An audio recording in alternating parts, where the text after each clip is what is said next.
In Africa's Great Rift Valley, a ragged chain of magnificent volcanoes dominates the surrounding savannas. Some are dead.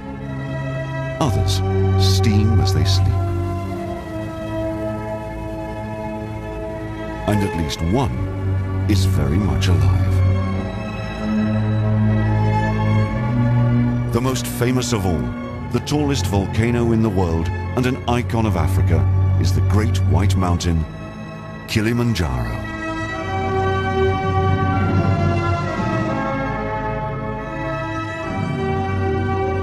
Snow and ice so near the equator fires the imagination, but Kili's pure white summit may soon be a thing of the past. The glaciers at the top are steadily shrinking. If the life-giving water runs out, will the mountain and all that lives in its shadow die too?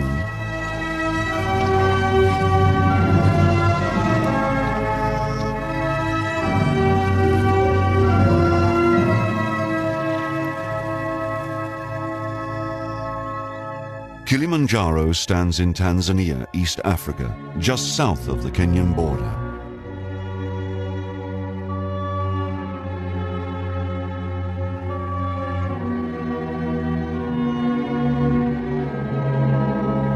Kilimanjaro is a colossus, the largest freestanding mountain in the world.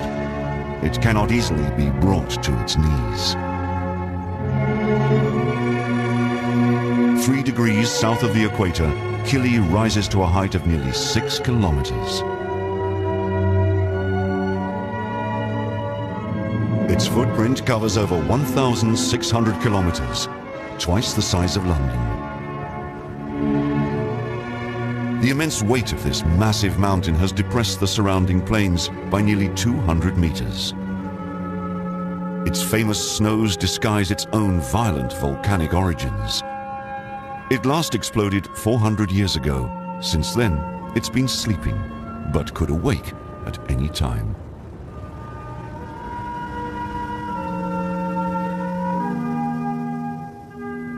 Kili may be slumbering, but not far away Eldonyo Lengai, the Maasai's sacred mountain of God, still breathes fire.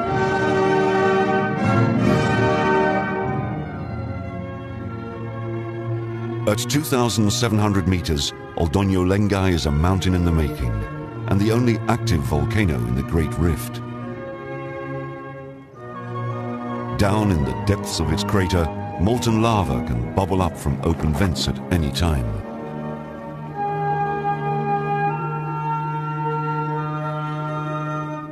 The hot black magma turns an ashen grey white as it cools and solidifies.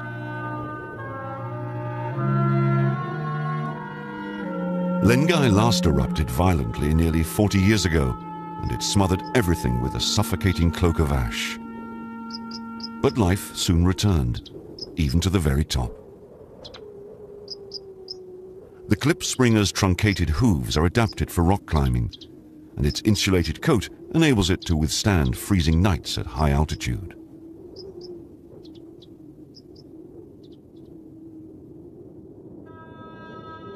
Mount Meru erupted 80 kilometers to the west of Kili. Although it appears a young volcano with a near-perfect cone, Meru was once taller than its neighbor. Today, at just over 4,500 meters, it's a mere relic of its former self.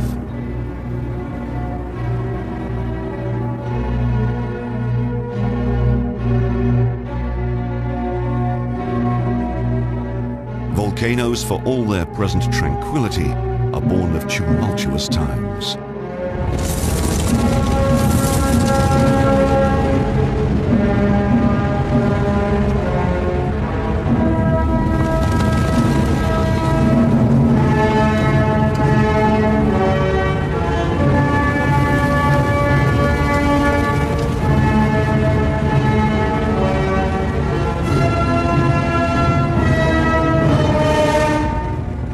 Kili lies on an intersection of major fault lines in the Rift Valley. It's built up of 3 volcanoes, not one. Shiro was once over 5,000 meters high. Now its weathered and collapsed cone is under 4,000 meters. Moenzi erupted 18 kilometers from Shira. 500,000 years ago, Kibo, the highest at just under 5,800 meters, grew in the middle on the shoulders of the others.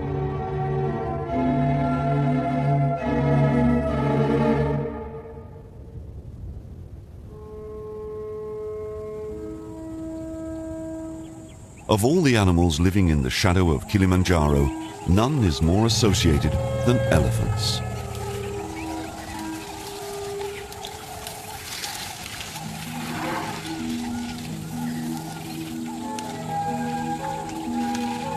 For generations they roamed the length and breadth of the Great White Mountain. Now people have claimed Kili for themselves, and these gentle giants are only found on the northern and western slopes.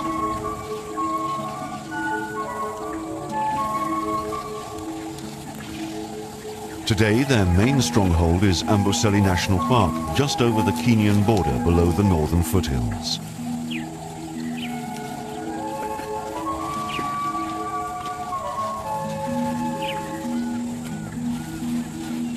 Elephants survive here because the park is protected and the mountain is a great provider.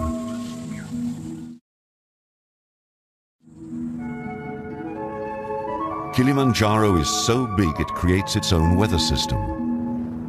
When winds from the sea rise to the top of the mountain, clouds form. They deposit moisture, usually as snow on the peaks, and this filters down through the porous lava rock and a labyrinth of underground aquifers until it surfaces in swamps and springs in the heart of Amboseli.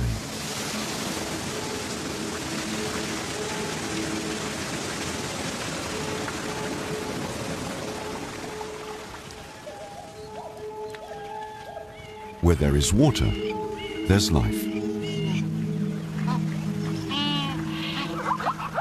And when it rains at the mountain's feet, there is new life.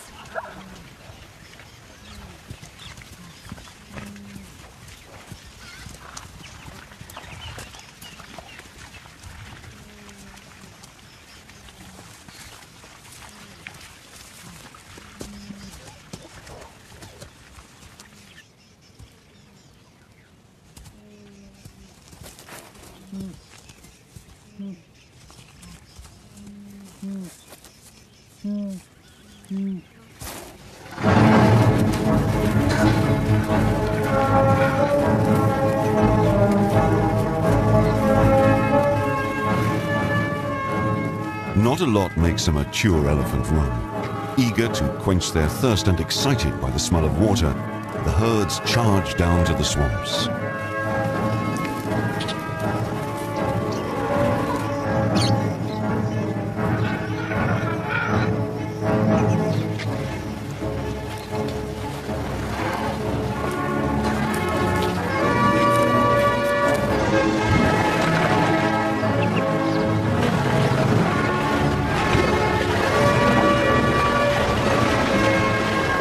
Water is central to the lives of the Amboseli elephants.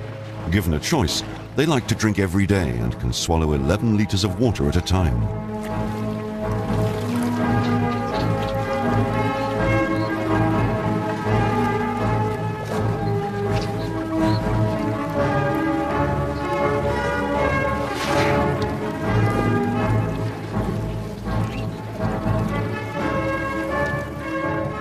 Water is also a coolant,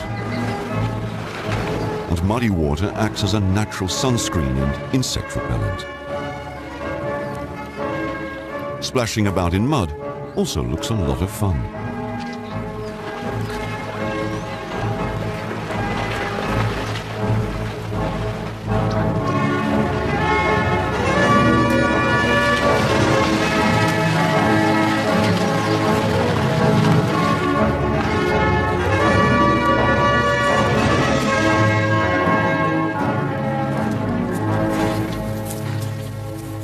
Egrets feed at the feet of the giants. They eat insects and perhaps reduce the number plaguing the elephants. Maybe this is why they're allowed to hitch a ride.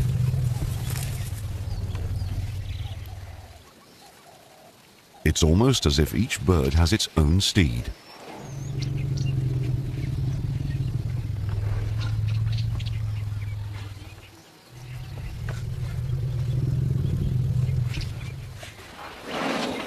A ton of elephants wading in the shallows disturbs a lot of mud and all the creatures that lurk in it. Spoonbills that have migrated from Europe make the most of the opportunity.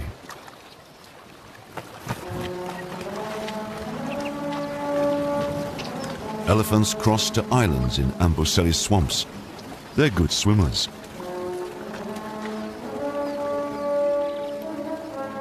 Millions of years ago, their ancestors were aquatic. They've even been seen swimming an incredible 24 kilometers off the coast of Kenya.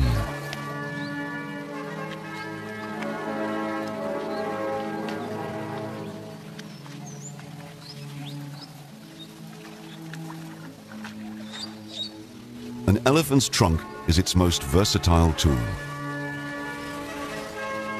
Swamp grasses are not firmly rooted. The elephants bite off the green shoots, leaving roots and mud behind.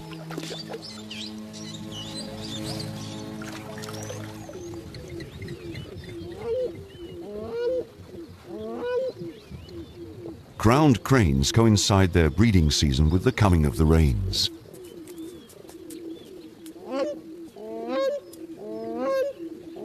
Their elaborate performance is designed to impress a mate.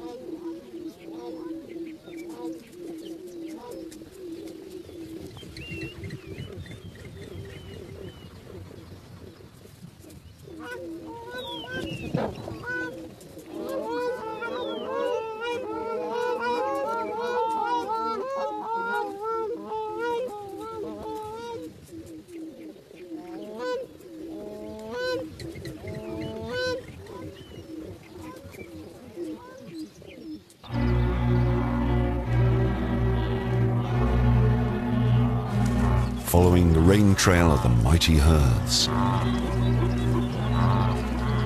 Wildebeest wander the plains below the mountain forever in search of new grass. And where there is prey, there are predators.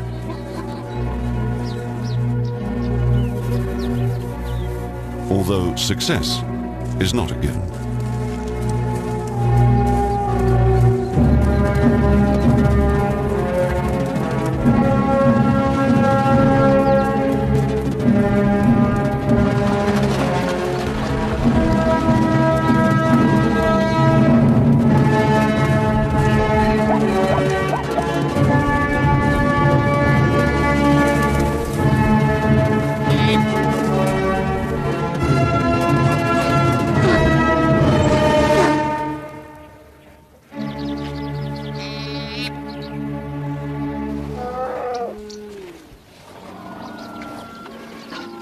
Elephants can give birth all year round, but most are born after the rains.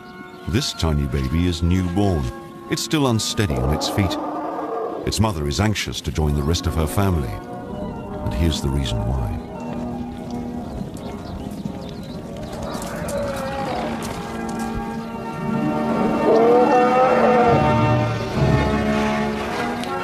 A lion could kill an elephant calf, but the risks of being injured by such a powerful mother are too great.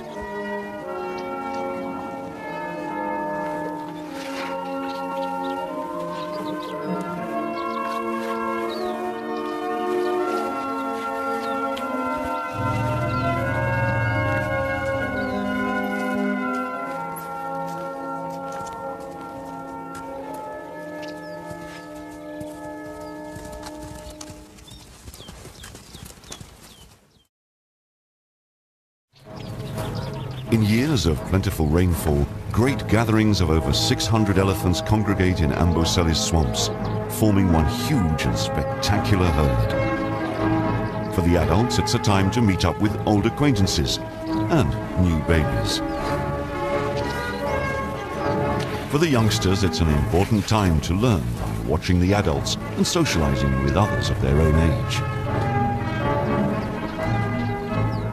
It's like one big elephant festival.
This is a male in must, an Indian word meaning intoxicated.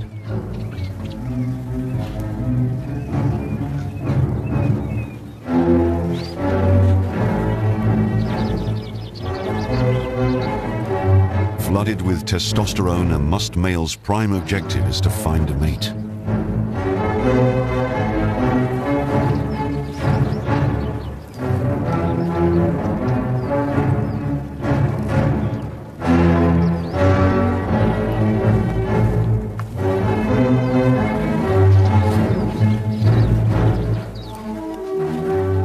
With so many females congregating around the swamps, there's no better time to be must. Each male will test every female he meets. If she's not receptive to his advances, he'll walk on to the next one. His wanderings will take him far and wide and well beyond the park boundaries.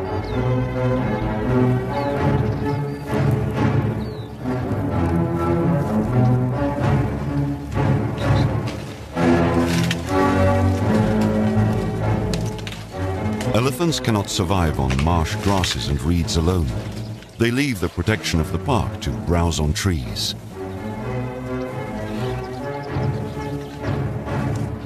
And when they do so, they're in danger.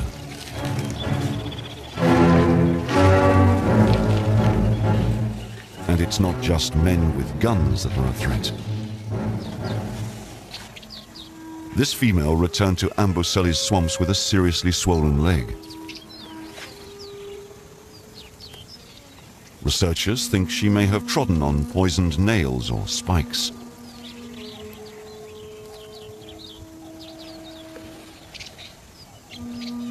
She's been limping for months, but fortunately she's slowly getting better. Another female was not so lucky. The infection in her foot led to septicemia, and she died of blood poisoning.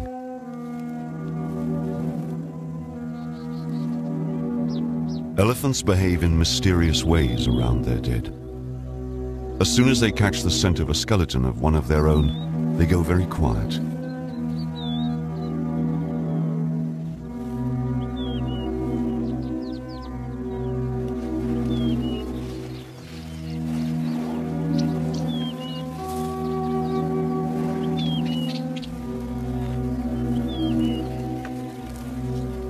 No one knows why they stroke or pick up the bones.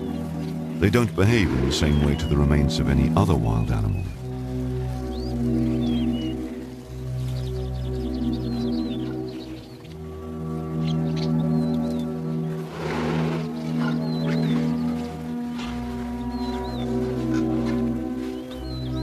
We'll never know what's going on in their heads, but they do seem to have some concept of death and recognize what was another of their kind.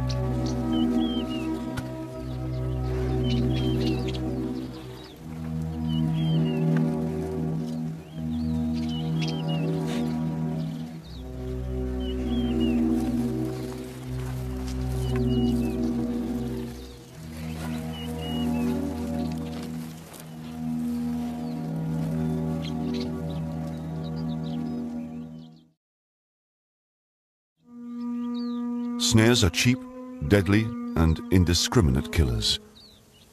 They're set to catch small animals for the illegal bushmeat trade, but they trap anything that steps in them.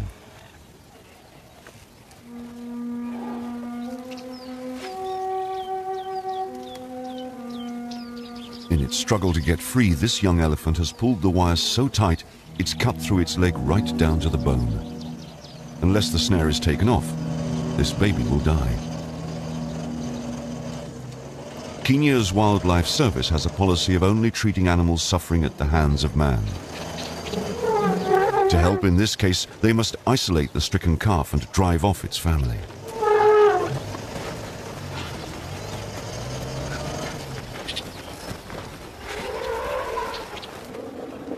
The little Kili elephant has been darted and the snare is being removed.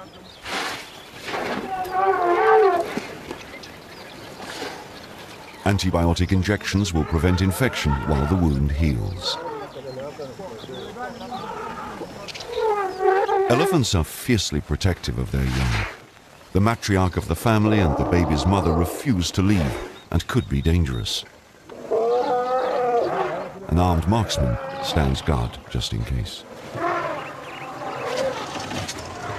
Within minutes, the operation is complete and the vet is ready to inject an antidote to the anesthetic.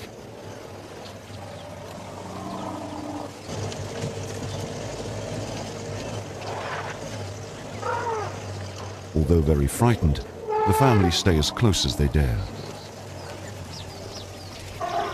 This is one very lucky elephant. The vets reported that its chances for a full recovery were high.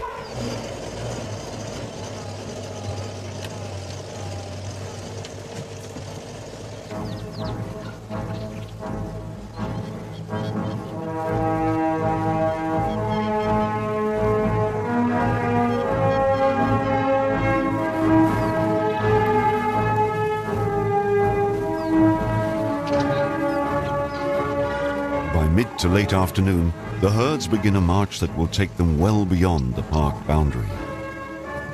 Many families move up the mountain where the higher ground and richer earth produce more nutritious and tastier plants. As they head towards the foothills, they move into Maasai thornbush country. Cattle are a Maasai's prized possession.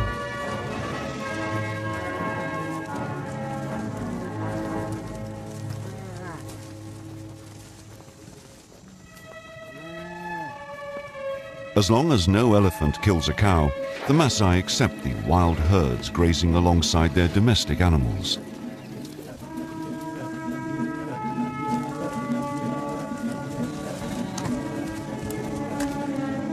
This warrior tribe has a fearsome reputation, but they don't kill game for meat. Neither will they tolerate outsiders hunting in their land. For hundreds of years, they've been unintentional protectors of Kilimanjaro's wilderness and wildlife.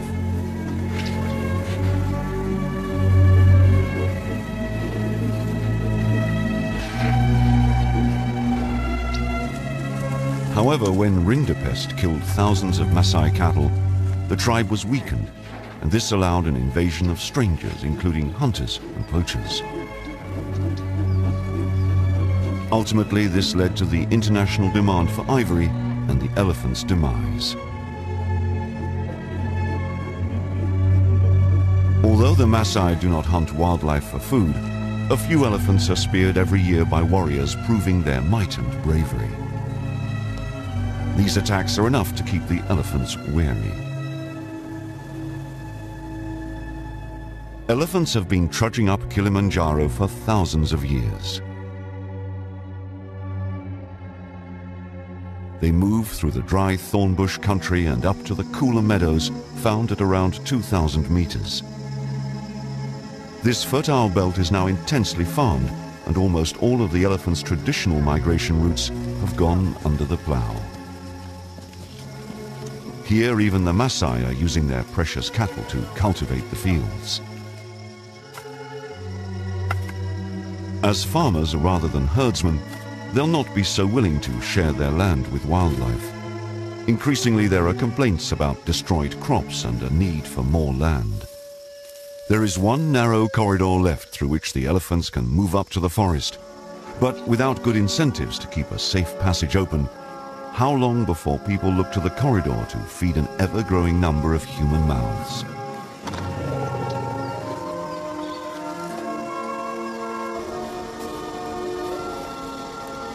Crops are now planted right next to the forest. Lush fields full of maize, wheat and barley are hard for wild animals to resist.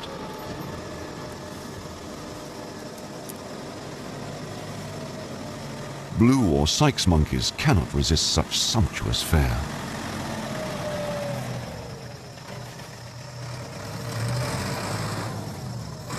When people grow crops right next to the tree line, they're inviting trouble. Big grain farmers expect to lose a percentage of their crop. Unfortunately, a single man with a slingshot has little effect.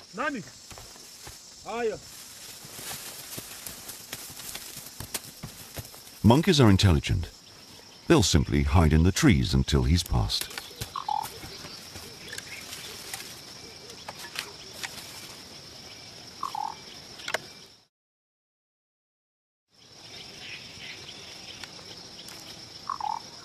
True denizens of the forest, black and white colobus monkeys were once a marksman's target.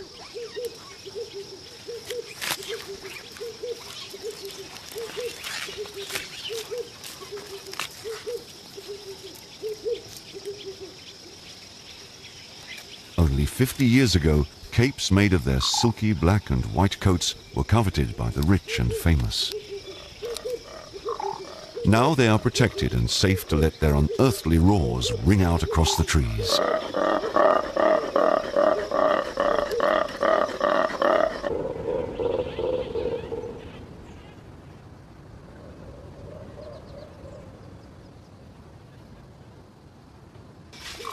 The canopy is the monkey's highway in the forest.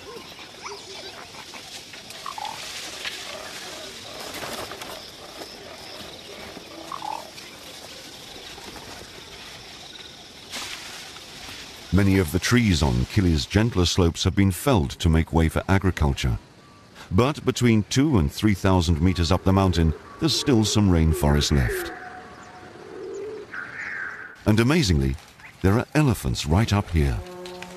Kilimanjaro's elusive forest elephants. Shy and retiring, they try to stay hidden.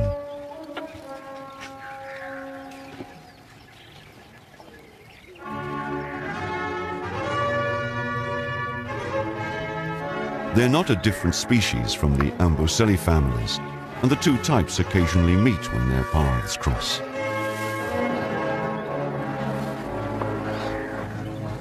"25 years ago, there were 1,000 forest elephants on the mountain. Now, there are only 220. Poaching for ivory reached fever pitch in the 1980s and hit the Kili elephants badly.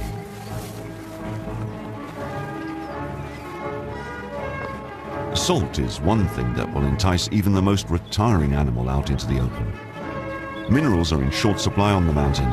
They get washed away. But there are exposed places in the forest where mineral-rich veins in the soil have been uncovered by erosion. The forest elephants have the tools to mine for salt.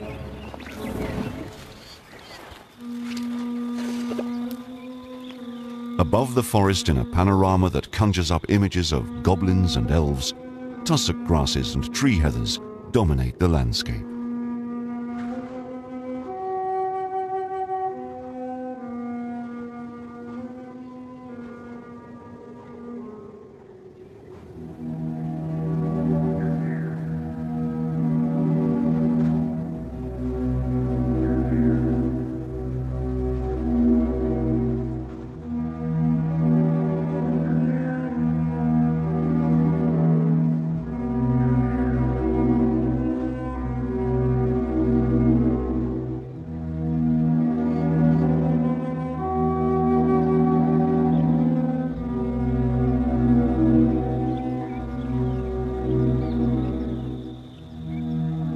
Seeing elephants up here at 3,000 meters seems somehow unearthly. Yet surprisingly for such big animals, they can achieve great heights.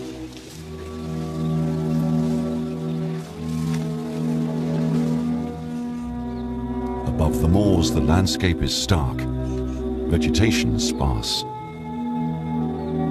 This is an unforgiving alien world. Here at 4,000 meters, Kili's high plateau can't sustain most large animals. Only the tough and remarkably adaptable eland can eke out a living. One reason why there are so few large wild animals on the mountain is because there are so many of one animal in particular.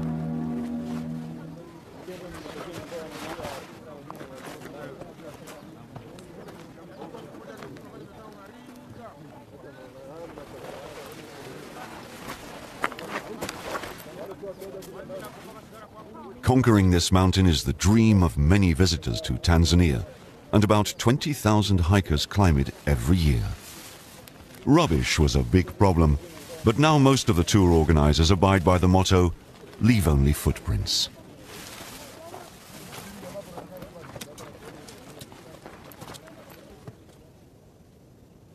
But even with the best intentions, there's always something left behind, and if it's edible, it doesn't last very long.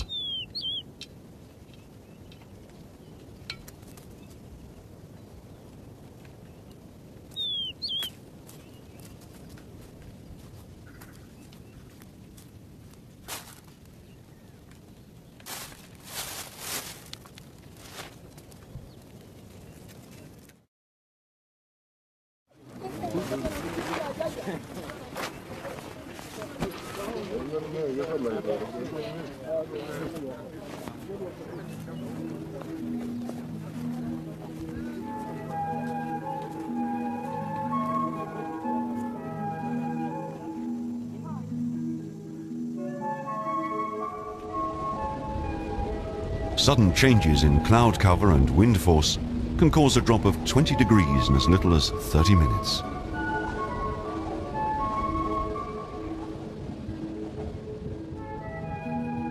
At 4,000 meters, weird-looking giant groundsels and lobelias are two of the few plants that can cope with such fluctuating conditions.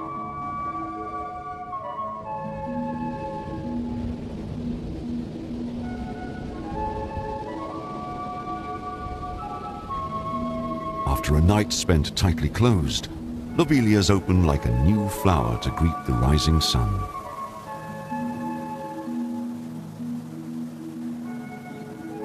Prehistoric-looking 20-foot-high giant groundsels never shed their old leaves. Instead, they fold down around the trunk to form a shaggy, insulating lagging, which prevents ice forming inside the stem. The incredibly giant lobelias are related to the popular plants that people grow in hanging baskets in their gardens. The tall flowers of giant lobelias grow to 1.5 meters in just a few weeks. Living in a land of fierce winds, these plants rely on birds to pollinate them.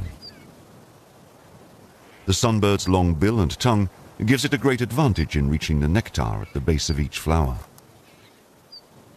As they sip the nectar, even the chicks do their part in pollinating the flowers.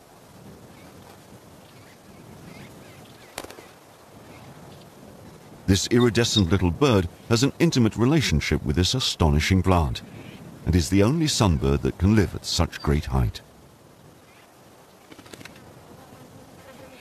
Many insects attack giant groundsels and lobelias. Little grubs and flies infest their leaf rosettes.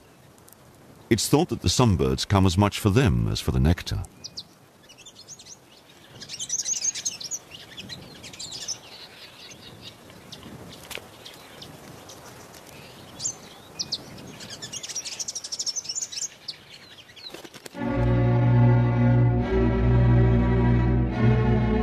So great is its height that nowhere in all of Africa is harsher than Kilimanjaro's upper slopes.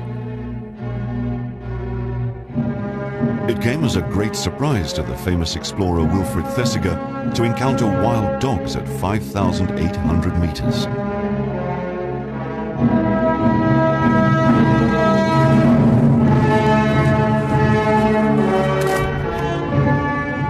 One of his men photographed a dog that had followed his party almost to the summit. Reporters tell stories of young boys who, new to their job, lag behind in the high plateau and fall prey to wild dogs.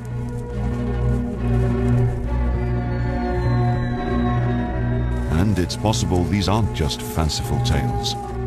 There was a report in 1979 of a lone porter being chased by a small pack. It said tourists rescued him, but not before he lost his little finger to snapping canine jaws. Agile dogs are one thing, but a lumbering elephant up near the top would seem impossible. Yet a sun-bleached elephant skeleton was found years ago at 4,500 meters. Recently, this one was discovered 1,500 meters higher. Perhaps poachers with guns on Kilimanjaro forced a desperate elephant to trudge onwards and upwards until it could climb no more. Only the large bones are left on the mountain. The bone breakers remove all the smaller ones.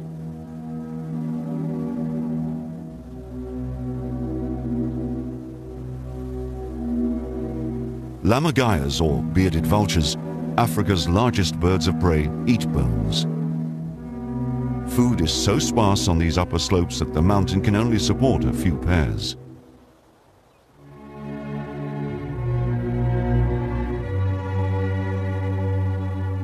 They scour the land below for food, soaring and gliding great distances. This is one large animal that can get to the very top.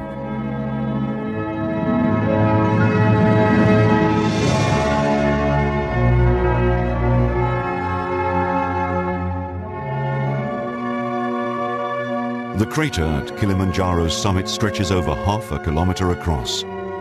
Locked in by snow and ice, it's hard to believe that it once boiled over with molten lava.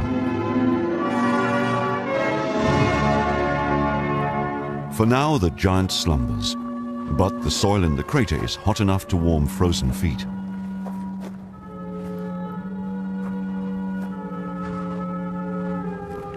As it sleeps, Kili exhales hot breath. Fumaroles, or vents, release hot gases, showing that this mountain is far from dead.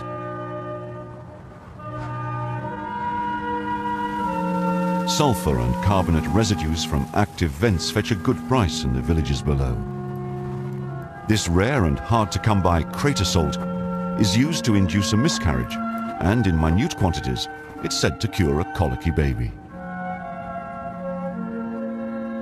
Local tribes speak of aged elephants ascending Kili to die by hurling themselves into its crater, denying poachers of their precious prize.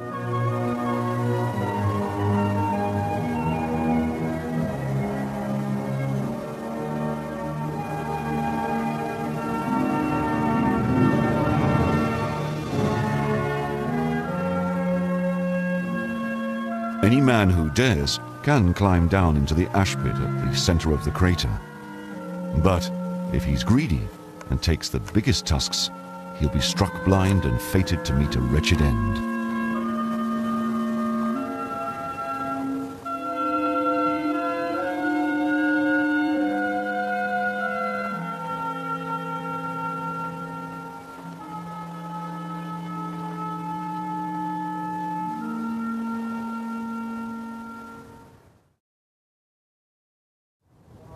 No elephant graveyard has ever been found, but there is evidence of a broader deterioration. Nothing is immune to the forces that shape our planet, even the 2.5 square kilometers of glaciers right at the mountain's peak. In these frozen, oxygen-starved heights, it's hard to believe that the equator is just 3 degrees to the north, and the scorching plains are just a few kilometers down below.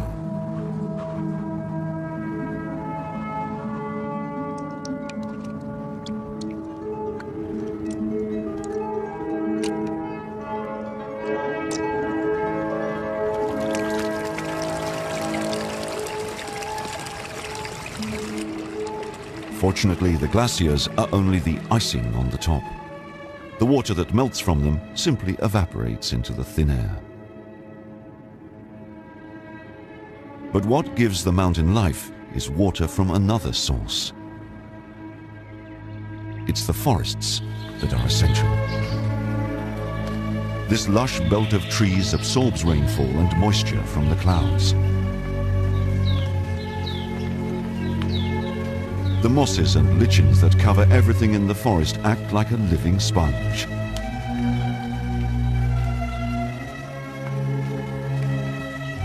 This is where most of the water comes from.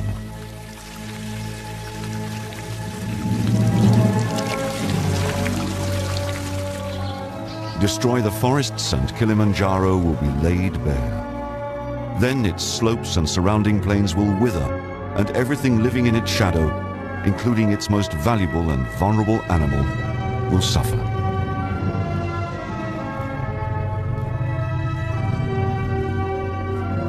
Kili's rare forest elephants have survived. Just tear down the trees and they will have nowhere to hide.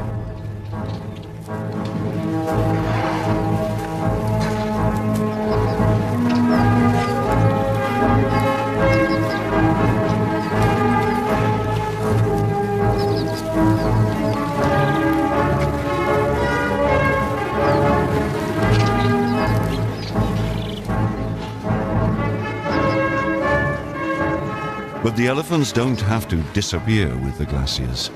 Kilimanjaro may lose its tiara of ice, but it will still snow at the summit.